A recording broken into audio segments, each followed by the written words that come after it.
Les personnels de la santé veulent l'opérationnalisation de la loi sur la fonction publique hospitalière, voire votée par l'Assemblée nationale en décembre dernier. Les responsables syndicaux du secteur de la santé sont allés exprimer cette volonté au Premier ministre ce matin. L'effectivité de la fonction publique hospitalière devrait se sentir sur la grille salariale et indemnitaire des agents de santé. Le point de l'audience avec Mathias Drabo et Sanoua Christine Koulibaly.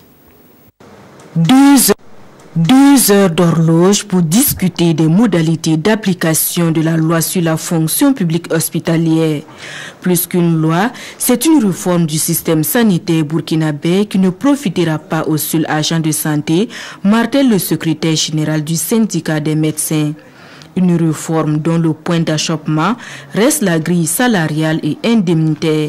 Chaque réforme a un coût. Que le gouvernement devrait assumer le coût de cette réforme pour l'ensemble des Burkinabés.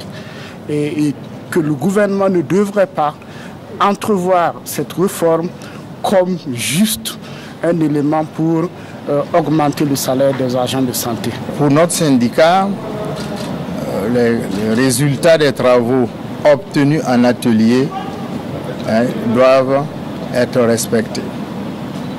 Et c'est ce que nous avons soutenu et c'est ce que nous soutiendrons. Dans la mesure où il faut savoir que une loi, quelle qu'elle soit, elle ne résout pas tous les problèmes. Des propositions et préoccupations qui seront analysées dans la limite des ressources, selon le Premier ministre. Le gouvernement est déterminé à pouvoir trouver donc des solutions qui satisfassent les revendications des syndicats, mais également qui permettent à l'État de préserver l'équilibre des finances du pays et également de préserver les principes d'équité, les principes de justice et également des mérites qui sont à la base de notre fonction publique d'État. Les deux parties se sont donc donné rendez-vous en début de semaine prochaine pour poursuivre les pourparlers. D'ores et déjà, Paul Kabatieba apprécie l'esprit et la qualité du dialogue.